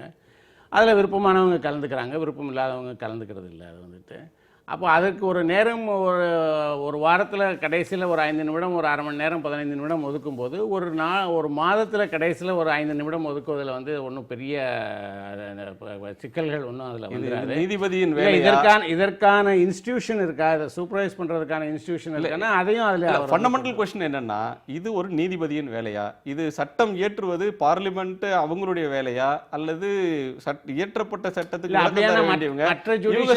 சட்டம் இயற்றுறது வேலைக்கு போறது, இந்த மாதிரி இந்த இன்ஸ்ட்ரக்ஷன்ஸ்லாம் தரதுன்றது பேச வேண்டிய விஷயம் வந்து ஜுடிஷியல் அவுட்ரீச் சரியா தப்பா, ஓவர் ரீச் வந்து சரியா தப்பான்னு தான் நம்ம பேசணும். அப்போ ஜுடிஷியல் ஓவர் ரீச் தப்பு அப்படின்னா ஆரம்பத்துல இருந்து எடுத்து பேசலாம். கிருஷ்ணயர் நீங்க சொல்றீங்க, கிருஷ்ணயர் பகவதி இவங்க காலமும் அதற்கு பிறகானது வந்து அவங்க சொன்ன நீதி என்பது அதுல சர்ச்சை எல்லோருக்குமானது. இல்ல அது வந்து உங்களுடைய பார்வை இல்லையா? இப்ப மரண தண்டனை சார்ந்தோ அல்லது ஒருவரை கைது செய்யும் போது என்னென்ன வழிமுறைகளை பின்பற்றணும் அப்படின்னு சொல்லி நீதிமன்றம் ஒரு வழிமுறையை தருது. அது எல்லோருக்குமானது. அதுல வந்து ஒரு பார்ட்டி அஃபெக்ட் ஆகுறது இல்ல. சட்டத்துக்குள்ளதான் அதை கூட நீங்க சொல்லணும். சட்டத்தை அவுட்ரீச் அங்கேயும் இருக்குல்ல, அது இன்டர்பிரிட்டேஷன். அது சார் நீங்க கொலேஜியம் இருக்கு, கான்ஸ்டிடியூஷன்ல இருக்குதா? கிடையவே கிடையாது. இவங்க வந்து அதுதான் ஒரு பிரச்சனை. இப்போ நீங்க 9 பேர் சேர்ந்து போட்டீங்கன்னா மாணவர் நீதிமன்றம் அதை சட்டம் நிறைவு பகுதியில் இருக்கிறோம். திரு எஸ்ராட்ட கேட்கணும். அவருக்கு மாலன் அவர்கள் சொல்றது இதுல எந்த சிரமமும் இல்லை, விரும்புனா பாடுறதுல எந்த சிரமம் இல்லை, பாடாதவங்களுக்கு விலக்கு இருக்கு. இதன் மூலமாக தேச உணர்வை வெளிப்படுத்துறதுக்கு ஒரு வாய்ப்பு, அதை ஒரு பாசிட்டிவாக பார்க்கலாம். நான் எழுப்பின சந்தேகங்கள்ன்றது ஒரு மிகையான ஒரு உணர்வை நீங்க ஒரு சந்தேகத்தை சொல்றீங்க. இல்லை, அது உண்மை இல்லை. ஏன்னா முதல்ல அப்படி ஒரு பள்ளியில் எதுக்கு ஒரு இஸ்லாமிய கிறிஸ்துவ பிள்ளைங்களுக்கு இப்படி ஒரு நெருக்கடியை உருவாக்கணும்? அந்த ஒரு நெருக்கடியை ஏன் அந்த பிள்ளைங்க உருவாக்கணும்? அவங்களுக்கு விலக்கு அளிக்கிறது சரி, அவங்க தண்டிக்கப்பட மாட்டாங்க சரி, ஆனால் அந்த நெருக்கடியை ஏன் உருவாக்குறீங்க? உருவாக்குவதன் வழியாக அந்த பிள்ளைங்களை வேறுபடுத்துறீங்க. அந்த பிள்ளைங்களுக்கு தேசப்பற்று இல்லைன்னு ஒரு விஷயத்தை நீங்கள் மறைமுகமாக சுட்டி காட்டுறீங்க. எல்லாம் தாண்டி ஒரு அலுவலகங்களில் பூஜை நடத்துறங்கிறது அவங்கவுங்களுடைய விருப்பம். அவர் விரும்பினா நடத்துவார், வேணும்னா அவங்க கலந்துக்கிடுவாங்க, வேணா போயிடுவாங்க. யாரையும் ஒரு அலுவலகத்தில் நீங்கள் பூஜை நடக்குது இருங்கன்னு கட்டாயம் கூட படுத்த முடியாது. படுத்தினால் கூட போயிடுவாங்க, தண்டிக்க முடியாது. விரும்பினா இருங்க, இல்லைன்னா இருங்க. ஆனால் இது என்ன செய்யுது அப்படின்னா, நீங்கள் நடக்காட்டா என்ன செய்வீங்க அது தெரியல. தண்டனை பற்றி அவர் எதுவுமே சொல்லல. ஆனா என்னன்னா, இப்ப உதாரணத்துக்கு இப்ப இந்த சட்டத்தின் மீது என்ன இருக்குன்னா, விரும்புறவர்கள் விரும்புற நேரத்துல பாடிக்கோங்கன்னு சொல்லிட்டா முடிஞ்சு போயிடுச்சு. நீங்க இதை கட்டாயம் வேணாம், இது வந்து வலியுறுத்தப்பட வேண்டிய ஒரு விஷயம். எல்லா அரங்குலையும் இது தேவை. விரும்பினால் விரும்பியவர்கள் பாடிக்கொள்ளலாம். ஒரு அலுவலகத்துல பூஜை நடக்குது, பூஜையில ஒரு முஸ்லீம் கலந்துக்கல, அப்படி அந்த தொழிலாளரே கலந்துக்கலன்னா அங்க இருக்கக்கூடிய இந்துக்கள் என்ன நினைப்பாங்க, அவர் முஸ்லீம் அதனால கலந்துக்கல நினைப்பாங்க. ஆனால் இது இந்திய தேசிய பாடல்னு நீங்க சொல்லும் போது அதுல கலந்துக்காம அதை நான் ஒதுங்கி நிற்கிறேன்னு சொல்ற வரை இந்தியர் இல்லைன்னு தானே புரிஞ்சுப்பாங்க. அப்ப அப்படிப்பட்ட ஒரு நெருக்கடியை ஏற்படுத்துறீங்களா இல்லையா, அதுதான் இங்க சிக்கல். அதுதான் நம்ம கேட்க வர்றோம். அப்ப இந்த சிக்கலையே இந்த சாதாரண மக்கள் மத்தியில விதைக்கணும். இல்ல கட்டாயம் இல்லைன்னு சொல்லல அவரு. திங்கட்கிழமை இல்லாட்டினா வெள்ளிக்கிழமை ஸ்கூல்ல பாடிக்குங்க, வாரத்துக்கு ஒரு வாட்டி, மாசம் ஒரு வாட்டி இதை செய்யுங்க. நான் சொல்ற இது வந்து ஒரு நல்ல சிந்தனையில, ஒரு ரைட் ஸ்பிரிட்ல நீங்க எடுத்துக்குவீங்கன்னு இந்த court நம்புது. And it will be implemented in letter and spirit by the citizenry of this great nation. அதனுடைய அப்படியே உள்ளார்ந்த பொருளோடு இதை கண்டிப்பா செயல்படுத்துவீங்க அப்படின்ற ஒரு பொருள் வருது. பாசிட்டிவா தான் சொல்றாரு. அதாவது மக்கள் மேல் நம்பிக்கை வைத்து அதை வந்து ஒரு பாசிட்டிவா தான் அதை வந்து ஒவ்வொரு நாட்டுக்கும் கல்ச்சர்னு ஒன்று இருக்குங்க. இந்தோனேஷியாவில் அந்த நாட்டுடைய 45% இஸ்லாமிக் இது. ஆனால் இஸ்லாம் டிக்ளர்டு இஸ்லாமிக் ஸ்டேட்டு. ரூபா நோட்டில் பிள்ளையார் படம் இருக்குது. அந்த நாட்டுடைய எல்லா இடத்துலையும் ராமாயண மகாபாரதம் அந்த கவர்மெண்ட்டே பப்ளிஷ் பண்ணுறாங்க. முஸ்லீம் நாடுகள் கேட்கும்பொழுது சொல்கிறாங்க, என்னுடைய வழிபாட்டால் நாங்கள் இஸ்லாமியர்களுக்கலாம், ஆனால் நான் வந்து கலாச்சாரத்தால் ஹிந்து கலாச்சாரம் நாங்கள் அதை ஃபாலோ பண்ணுறோன்னு சொல்கிறாங்க. இது நீங்கள் சிங்கப்பூரில், மலேசியாவில் எல்லாத்தையும் இதெல்லாம் பார்த்துட்டு இருக்கலாம். நான் என்ன சொல்கிறேன், நீங்கள் வந்து துர்கையை சொல்லலாமா அப்படின்னு சொன்னால் இந்த நாட்டினுடைய நீங்கள் மத ரீதியாக இன்னைக்கு இஸ்லாமியராக வேற ஒரு கடவுளை வணங்க ஒன்றும் தப்பே கிடையாது. நான் வைஷ்ணவன் விஷ்ணுவை வணங்குறான், சிவபெருமா சைவன் சிவனை வணங்குறான். அந்த காலத்துல வைஷ்ணவ சிவன் கோயிலுக்கு போக மாட்டாங்க, சிவன் கோயில் வைஷ்ணவ கோயிலுக்கு வர மாட்டாங்க. நாட்டின் கலாச்சாரம்ன்ற பேர்ல எல்லோரும் துர்க்கையை வழிபடணும்னு சொல்றீங்களா? நாட்டுடைய பாரம்பரியம் கல்ச்சர்னு ஒண்ணு இருக்கு சார். நீங்கள் இதே இந்தியன் தான் நீங்களும். நீங்க வழிபாட்டுல மாறினா என்ன தப்பு இருக்கு? வணங்கி மாறிட்டு போங்க. அதே மார்க்கம் அவர்களுக்கு சார். உங்களுக்கு பிடித்த கடவுளை நீங்க வணங்குறீங்க, அவருக்கு பிடித்த கடவுளை வணங்குறாங்க. திரு குணசேகர், நீங்க புரிஞ்சுக்கோங்க. நீங்க இந்த தமிழ்நாட்டோட சிம்பிள் என்ன? கோபுரம், ஸ்ரீவில்லிபுத்தூர் கோபுரம். நான் இஸ்லாமியர்கள் இங்கே 10% இருக்கிறோம், இவ்வளவு % இருக்கிறோம் கிறிஸ்தவர்கள், அதனால அதை ஒத்துக்க முடியாது சொல்ல முடியுமா? இந்த நாட்டுடைய கல்ச்சர் அப்படிதான் சார். சத்தியமேவ ஜெயதே, வாய்மையே வெல்லும் சார். சத்தியமேவ ஜெயதே எல்லாம் வேதிக் அதுல அடிப்படை உரிமைகளில் எல்லாமே அப்படிதான் இருக்கும். நீங்க எதை தொட்டாலும் சார் நம்ம சட்டம் சொல்லுது, விரும்புகிற மதத்தை பின்பற்றும் உரிமை, விரும்புகிற மதத்தை மாறிக்கொள்ற உரிமை, விரும்புகிற மதத்தை பரப்பக்கூடிய உரிமை, இது அனைத்துமே தானே இருக்கு. இங்க பாருங்க, பரப்பக்கூடிய மாறிக்கொள்கிற உரிமை எப்பயுமே இருக்கு. நான் இல்லைன்னு சொல்லல. நான் இப்ப ஏன் மாறினீங்கன்னு யாரு கேட்டாங்க? இப்போ இங்க இஸ்லாமியர்களுக்கு ஒரு கிறிஸ்தவராக இஸ்லாம் மாறணும், இல்ல இஸ்லாமியர் இந்துவா மாறணும் யார் கொஸ்டின் பண்ணாங்க? கேட்கலையே. நான் கேட்பது பாரம்பரியம் கல்ச்சர் பேஸ் பண்ணி தாங்க இருக்கும். அது எல்லா நாட்டிலும் இருக்கிற ஒரு விஷயம். இதுக்கு போய் நீங்க இன்னைக்கு இஸ்லாமியார மாறினதுனால துர்கை கூடாது, அவங்க கூடாதுன்னு நான் அப்படி சொல்லிட்டு இருக்க முடியாது. அதாவது அதையும் கூட நிறைவு கருத்தை எடுத்துக்கிறேன் சுருக்கமா. அதாவது ஒரு மாநிலத்தினுடைய சின்னம் கோயில் கோபுரமாக இருக்கிறது, அதை ஆட்சேபிக்க போறான்னு கேட்குறாங்க. இதுவே ஒரு மசூதியா இருந்தா நீங்க ஆட்சேபிப்பே மாத்தீங்களா? அதுதான் கேள்வி. இவங்க தாஜ்மஹாலே ஏத்துக்க மாட்டேங்கிறாங்க. இவரு கட்சியில இருந்து குரல் வருது. இந்த நாட்டுக்கு அடிமை, இந்த நாட்டை கொள்ளையடிச்ச எந்த எதை கட்டாலும் ஏத்துக்க மாட்டாங்க. அப்ப பிரச்சனை கௌரவம் வேண்டாமா நாட்டுக்கு? மாலன் ஐயாவை போல பண்பாக தன்மையாக இதை ஏற்றுக்கொள்ளக்கூடிய மறுக்கக்கூடிய பக்குவம் உள்ளவர்கள் இந்த நாட்டில் இருந்துட்டா பிரச்சனையே கிடையாது.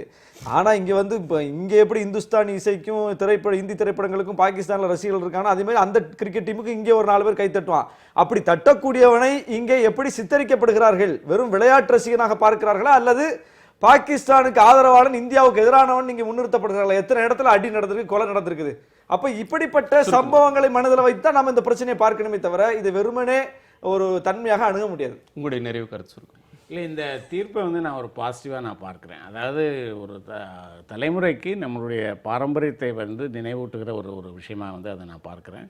இதில் வற்புறுத்தல்கள் இல்லை. அவர் வந்து ஒரு மக்கள் மீது நம்பிக்கை வைத்து இதை நீங்கள் செய்வீர்கள் என்று ஒரு நல்லெண்ணத்தில் அவர் சொல்லியிருக்கிறதான்னு நினைக்கிறேன். இந்த ஒரு காரணத்தினால எக்ஸ்க்ளூஷன் வந்துடும் என்று நான் நினைக்கல. ஏனென்றால் இஸ்லாமியர்கள் வந்து அவர்களுடைய உடையில் வந்து எக்ஸ்க்ளூஷன்ஸ் இருக்குது. கிளாஸ் ரூமில் உட்காந்துருக்கும் போதே அதுக்கான எக்ஸ்க்ளூஷன்ஸை பார்க்குறோம். அதனால் வந்து இதனால வந்து தனியான ஒரு எக்ஸ்க்ளூஷன் வந்துடும் என்று நான் நினைக்கல. அது அவங்க தேர்ந்தெடுத்துக்கிறது. இல்ல, இல்ல. இது இந்த எக்ஸ்க்ளூஷன் வந்து ஃபோர்ஸ்ட் எக்ஸ்க்ளூஷன்.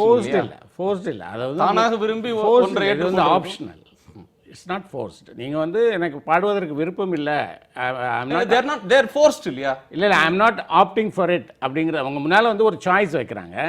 நீங்கள் அந்த சாய்ஸில் வந்து எதை எடுத்துக்கிறீங்களோ அதை எடுத்துக்கிறீங்க, அவ்வளோதான்.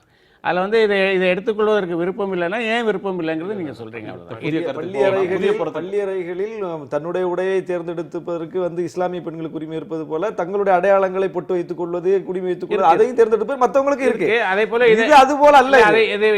அது மதமாக புரிந்து கொள்ளப்படுகிறது, இது தேசமாக புரிந்து கொள்ளப்படுகிறது. இதையும் நிராகரிப்பதற்கான வாய்ப்பு உங்களுக்கு கொடுக்குறாங்கல்ல. நன்றி. காரணங்களை சொல்லி அது நிராகரிச்சாலும் அது புரிஞ்சுக்குவாங்க, இது நிராகரிச்சா எப்படி புரிஞ்சுக்குவாங்கிறது தான் கேள்வி. சுருக்கமா உங்களுடைய இந்தியா வந்து பண்பாடு உடையதான், ஆனால் அது ஒரு பண்பாடு கிடையாது.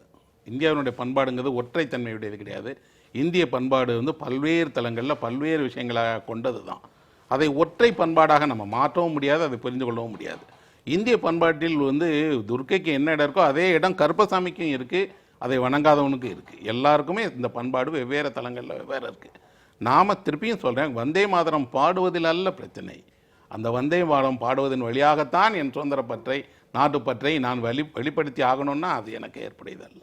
நன்றி. நிறைய கருத்துக்களை ஆழமாக பகிர்ந்திருக்கீங்க. நால்வருக்கும் நன்றி. மீண்டும் சந்திப்போம். இது காலத்தின் குரல். திக்கட்டும் பரவட்டும்.